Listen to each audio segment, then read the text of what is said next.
Kasi ilaan din. Promo na.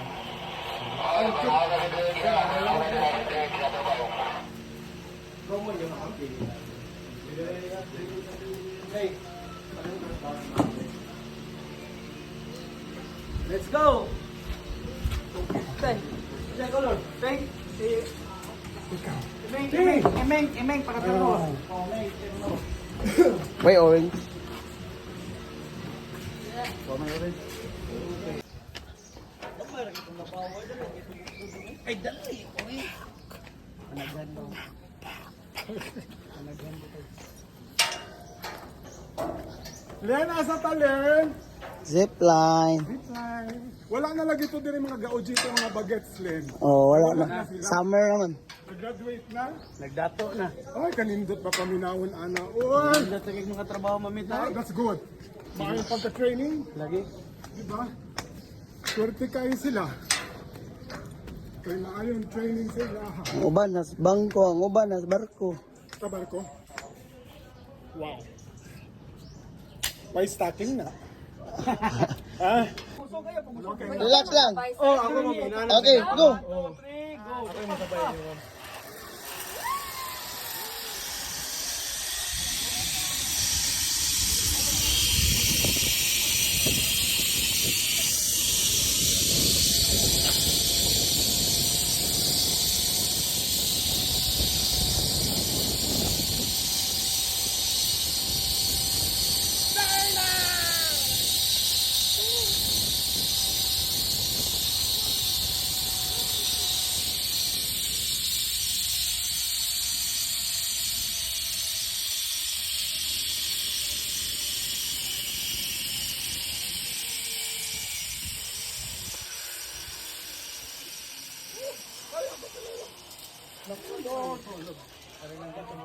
Nalag gali. Oh, dia, kupot lang dia. Kana gahi. Oh. Boy, takot sakit na.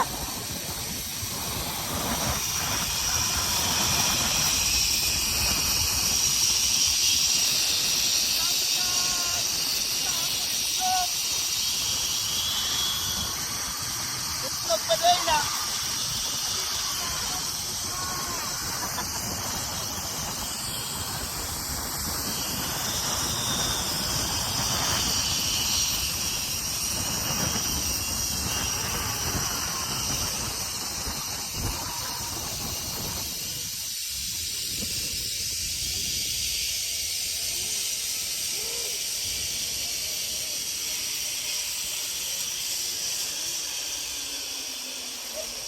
Thank you, Lord. Yes! Dana! May stacking. Endless summer pag naamo sa papakit, no? Karon, i-challenge ko ang mga ka-senior citizen ako, ha? Na you should try mga adventure diri sa papakit. Right now, mubalik na sad si Mamita na Quatsera sa skybike. Ayaw ilimit inyong kaugalingon. It doesn't mean nga senior citizen na mo, kita, sa balay lang ta magpuyo. We need to go out. Swerte kayo ko kay si Allen, who has been with me for panahon pa ng pandemic. Kauban na nina ako mauning gag-guide sa ako. The more nga enjoy sa life sa kadaghang problema sa Pilipinas karon. Toxic kaayo ang social media tungod niyang panggobyerno nato. Dapat happy lang ta. Okay? Skybike sa Papa Kids. Invite mo na ako tanan ani mo dire for adventure of a lifetime. Morning.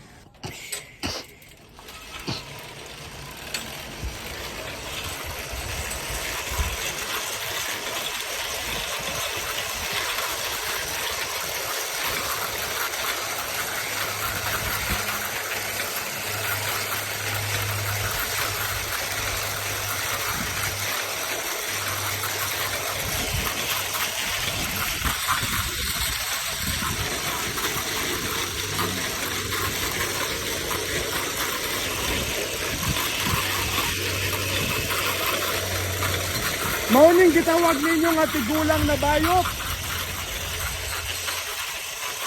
Laban gihapon.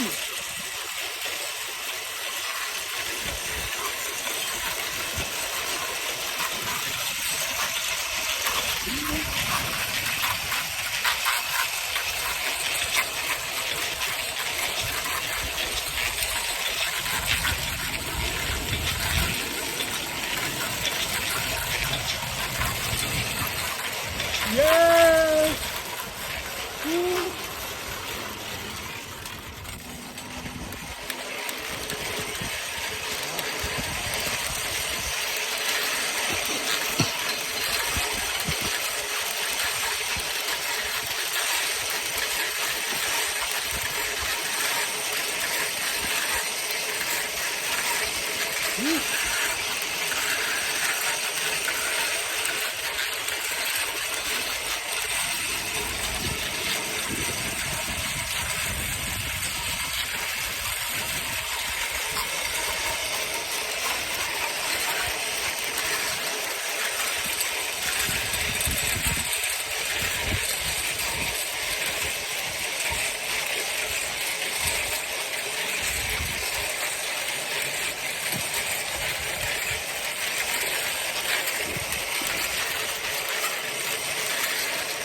Thank you, Lord. Thank you very much. Thank you. Kaysa mag-demonstrate ko sa daan, dito na lang ako sa stress wall. Ilalabas ko ang galit ko sa Pangulo ng Pilipinas na patuloy na nagdadala ng pasakit sa mamamayang Pilipino. Ito, para sa Pangulong Marcos Jr.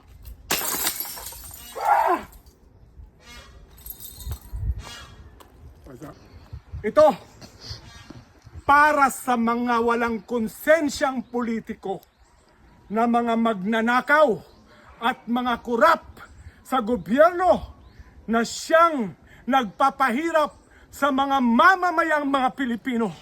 Wala kayong konsensya, wala kayong habag. Anong nangyari sa inyo? Ba't kayo nandyan sa pwesto? Sana mabubukulan kayo!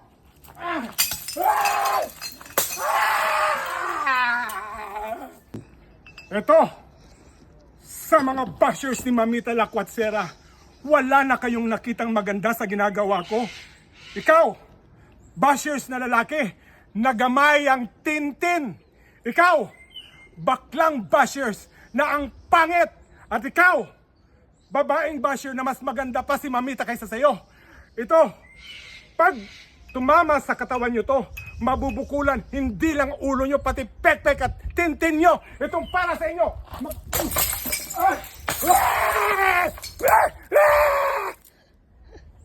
At di ko masabi na ako'y isang Darna! Darna! Darna!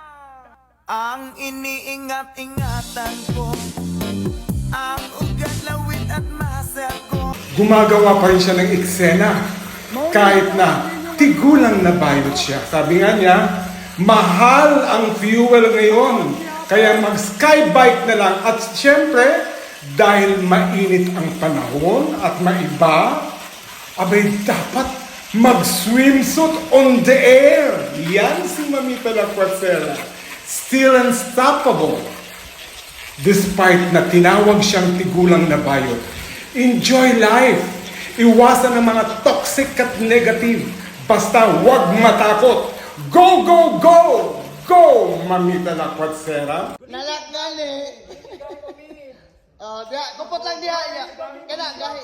Oh.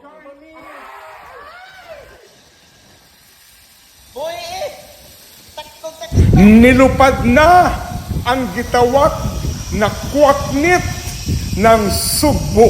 Si Mamita Lacuatsera ayaw yung taon. Bilangkan Mamita kay magkitaan ang imong jotlon. Kana gid Mamita, no? Dili gid ka magpabadlong. Nga nugod taon nga ni swimsuit. nga nag-zipline. Ayaw lagi pagbilangkad kay imo itlog. Mahulog! Mahulog ang imo itlog. Daghan kaayo anang mo.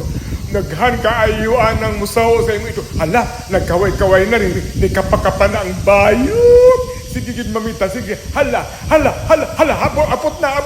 Niabot na yun ang kwatnet ng Subo.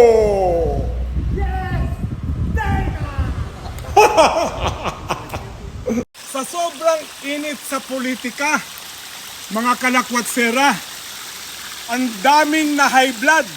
Galit kang BBM, galit kang Sara, galit sa Senado, sa mga senador, galit sa congressman. Ay kung magkasakit tayo dahil sa konsumisyon natin, tayo ang gagastos sa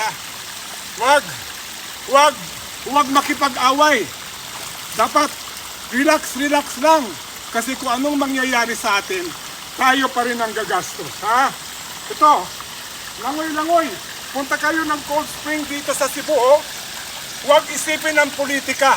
Kasi sa politika, talo tayo. Lahat marurunong, magagaling. Kaya sa sobrang galing ng Pilipino, sa sobrang galing nating mga Pilipino, hanggang ngayon, mahirap pa rin tayo kaysa daga. Sabi nila, mahirap daw ang Pilipinas. Third world country. Paano naman maging mahirap ang Pilipinas sa yaman ng likas na yaman, natural resources, dagat, bundok, magagandang tanawin. Pero bakit mahirap sa Pilipinas? Ang nagpapahirap sa Pilipinas, tayong mga Pilipino. Kasi bumubuto tayo ng mga politikong pulpol, kung hindi kurap, magnanakaw. Kaya siguruhin natin na mayroon tayong eleksyon ngayong 2028. Huwag suportahan yung sinatawag na Constitutional Assembly or baguhin ang konstitusyon. Yan ang pagabantayan natin. At dapat sa eleksyon sa 2028, boses natin ang mamayani. Huwag bumoto ng mga magnanakaw, kurap, sinungaling, at mga taong walang alam kundi magnakaw, mangkamkam sa kaban ng bayan ng Pilipinas. Diyan, magbabago ang buhay natin kung tayo mismo hindi natin ibinibenta ang ating boto. No more dynasty at higit sa lahat, bigyan natin dignidad ang ating pagkatao. Huwag mong ipagbili ang iyong karangalan. Tandaan huwag bumoto ng magnanakaw, huwag bumoto ng kurap, huwag bumoto ng mga sinungaling. At yayaman tayo pag baguhin natin ang ganyan natin pag-uugali. Bye! Kung patuloy kang matatakot, makukulong ka sa takot at pangamba. Kaya dapat you need to overcome that fear. And I have to admit, si Mamita Lakwatsera may fear of height, pero nilabanan ko. Yan dapat ang attitude, lumalaban. Hindi umaatras sa laban.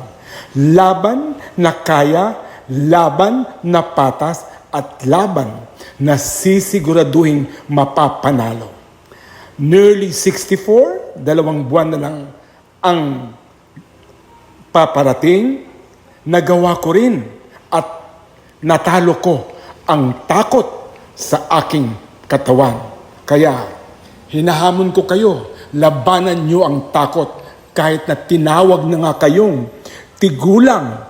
At sa case ko, tinawag kong tigulang na bay, pero palaban.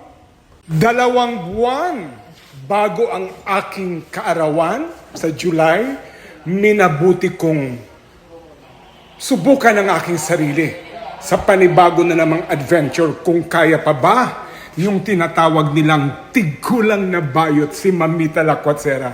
Zipline, skybike, horseback riding, pero with a twist. Dapat naka-swimsuit kasi ang init ng panahon. Ito si Mamita talaga. Naloka na naman ang mga tao dito sa Papa Kids. Ipinakita at ibinalanda na naman niya ang kanyang magandang hubog na katawan. Yan. Okay. Rampa pa more, mamita. Kaya nga parating natutuwa ang mga taga-Papa Kids at kung pumupunta ka dito talagang wala kang pake, wala kang kiber, basta kung gusto mo mag-swimsuit, mag-swimsuit ka. Lalo na ngayon na maganda na ang katawan. At tingnan mo ha, umakyat sa pagkataas-taas na tori, naka-swimsuit. Malapit na yung 64 years old, lumalaban. Ay, may comment. Oh, ayan.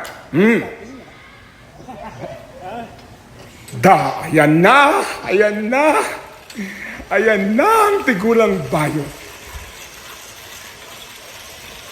Ito na atang sinasabi niya, sa sobrang mahal ng mga gasolina at krudo, abay mas mabuti pang mag-skybike para walang gastos. Ayan. Di ba? Takot talaga si Mamita. Kaya tayong mga senior citizen, ay nako, wag pipigil. Wag magpapigil. Nako, lumabas tayo. Tayo ang may pera. I-enjoy natin ang ating life. But always do that responsibly and in moderation. At dapat sexy. Tandaan, pwedeng tingnan, pero hindi pwedeng hawakan ang katawan ni Mamita Lacuatsera dahil ang humawak nito mahimo silang batwa. Okay? Iba ka talaga, Mamita. Ikaw ang inspiration ng mga senior at ng mga kabaklaan sa buong mundo.